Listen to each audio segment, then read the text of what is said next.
sense they got class privilege, they got race privilege, they go to good schools, they got big houses, they got resources, and they are miserable. This privilege is creating something. Something is going on. It's not fulfilling them psychologically. So, and I would say that's because the class system keeps you on that treadmill. When you're at the top, you're always looking behind you. Who's gaining on me? Who's going to take my stuff? Do you really like me because I'm who I am, or do you like me because I'm rich?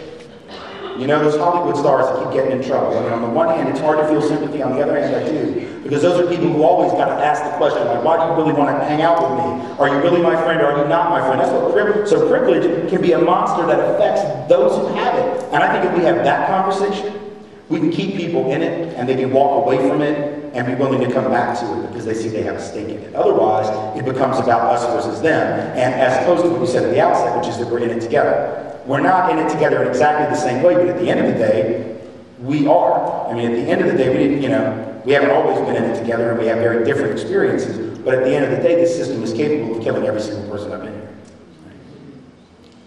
You start with the 5 here, and then we'll come to 1, 2, 3. So remember your numbers.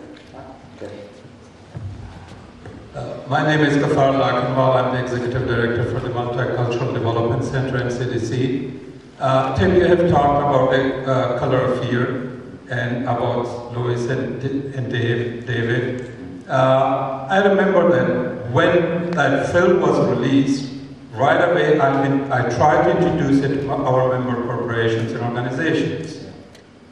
At one point, one of the corporations agreed to show it, and also, you know, that Lemon Wall was hired to bring him to Minnesota. Right. He was here in Minnesota, and right day before, the CEO himself called me.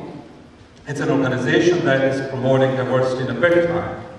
So called me that their people are not ready to see it. They say that Lemon Wall is here. They say that no one will pay for it, regardless what is the cost. So, but we're not ready to show that. Yeah. So, now my question is that, it's a long journey, but my question is the corporate culture, our organizational culture, ready to carry that kind of conversation, that kind of dialogue? And if they're not ready, what should we do in that diversity movement? Yeah. I mean, I think some are, and a lot aren't. I think for the most part, the corporate mindset around this has been so locked in for about 15 years now in this dynamic of they want to do diversity training, but their rationale for it is usually one of two things. One is so they don't get sued. So it's purely preventive medicine.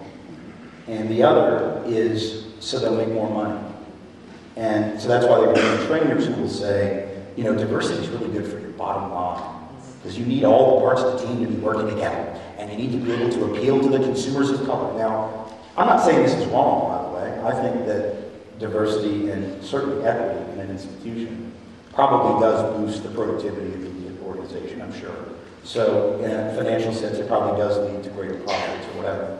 But I'm just not cynical enough to make that my argument. Because to me, it's a very cynical argument. The idea being that it's only valuable because it's profitable. What if a study comes out that says, actually, you know, it costs a lot of money to make this work right. It costs a lot of money to do equity correctly. And it may cost you more in the short run than what you'll be able to make back in the long run. It may actually not be profitable. Does that mean you don't do it? See, so I think we have to go at corporations very differently. I don't get a lot of corporate work. This won't shock you. I did the Ford Motor Company 3 times, and by the 3rd time they finally figured out the deal and they didn't ask me back. But I think we need to be honest. And look, the deal is when I've done corporate work, it actually usually, I'm joking, it actually goes really well. Getting in the door is the hard part because they look at the kind of things I talk about and they don't want to talk about white privilege culture, or white supremacist culture, male supremacist culture, etc. When I get there, though, it goes really well. Why? Because I try to go in and remind people of something that I think, unfortunately, in the world of work, we often forget. And that is that before we were employees of this entity, this institution, this corporation, this organization, we were children first, we were parents first, we were brothers and sisters and mothers and fathers, we were citizens first, we were people of faith, or maybe not people of faith. We were human beings before we ever walked in that door and started getting a paycheck. And we don't leave our humanity at the door. We're encouraged to. And I've seen what that does to people. So when I go in and appeal to people's sort of who they are when they go home from work, which is the person that we typically like better, you know? I don't know a lot of people who work in corporate America who just absolutely love their work and would like to stay there until they die. Most people I know that work in America, in corporate America, maybe they like their job, but they're looking for something better most of the time. And they diss their, I mean, my wife worked for a very large corporation for years, and all we would go out with friends, all our friends that she worked with, and all they did was diss the company, man. And I would just sit back and I'd just be like, man, this is fascinating. Y'all work for this company that none of you apparently can stand. But you keep going back. I get it. You got to have a paycheck. I get it. This is your career. But what does that say? So it says to me, if we start appealing to people as the people they are when they wake up in the morning and go to bed at night, which is not the employee, not the person that punches the time clock, not the person, you know, that's part of who we are, but it's not all of who we are. And when I appeal to people at Ford that way, they actually like it a lot. The only mistake I made with Ford was talking about Henry Ford in a not so flattering way, just being historically accurate, and Bill Ford was in the back of the room, and that was his granddad. So that might have been a mistake. But the employees liked it a lot. Bill signs the checks, and so I was done. But really, I think we can go into corporations and not have to play this game about, oh, it's going to make you a lot of money. Instead, really appeal to who people are. And I know people think that won't work, oh, corporations only care about the bottom line. But again, even I know they think about that. But they also, most people don't like the way they feel when they're only focused on the bottom line. Because we know that's not what our lives are completely about. We know we're about more than that. So I think we can do it. It's just a long process, like you said. And nobody wants to confront it. But we have to bring it up. We have to make it different. We have to make ourselves different. The gentleman in the return. Morning, Tim. I'm wondering, how can we get more white guys involved in this line of work? I mean, I think about the role models I have, and not many of them are white guys. Sadly, you're one of them. How can we do that?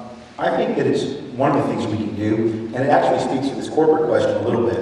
One of the trainings I did with some corporate folks several years ago, they were talking about, and we were all talking about how important it was to have affinity groups within an institutional structure, let's say for people of color, right? And a lot of them were doing that. Some of the companies had people of color affinity groups. They might have had women affinity groups. They might have had gay, lesbian affinity groups. They had affinity groups for all the sort of out groups, if you will, the marginalized target populations. And those are very important. And the research on that is very clear that when people are really outnumbered, both numerically and in terms of power, it's important for them to have some space where they can get together, process, talk about their struggles, and then feel like they're normal for once instead of feeling like they're the freaks who are under the microscope. So we get that piece. But what I challenge them to do, and what I think is really important, I'm talking to schools a lot about it now, because obviously I do most of my work in schools, but I think the logic applies in every institution, is that I think we also need to be encouraging and modeling affinity group, allied affinity group structures, where white folks, and particularly white men, can get together and process this stuff in a way that's not so frightening. Because you see, white folks, people with privilege, no matter what the privilege is, not just race, people with privilege don't like to talk about this stuff in front of people who don't have that privilege, because we're afraid we're going to say something wrong, we're going to be offensive. White folks don't speak honestly in front of people of color for fear that somebody's going to think we're racist. Newsflash, already think it. White folks, people of color don't want to speak honestly in front of white folks because they're afraid we might use information against them, right? So that's why the intra-group dialogue is so important. Having the affinity group structures for people of color and for whites. And I don't mean white folks getting together and talking about how damn hard it is to be white. I mean white folks getting together and saying, how can we be better allies to people of color? And I think if we get some practice doing that, I think the reason white men don't do it right now is they're afraid they're going to come in and get beat up. Which, I mean, is silly, because frankly, we're the most powerful people on the planet. What are folks going to do to us? I remember the first time I watched Color of Fear in a room of mostly white folks. It was like the white folks thought Victor was going to come out of the screen and knife them. And Victor wasn't there. He wasn't even in the room. But they were all afraid of him. It was sort of like, oh my God, oh my God, oh my God. So we got to have some intra-group time. And a model for this right now on a lot of college campuses is regarding gender. There are a lot of groups now, men against sexism, men against violence against women, men against rape, men against domestic violence. They use different terms. They all deal with similar subjects.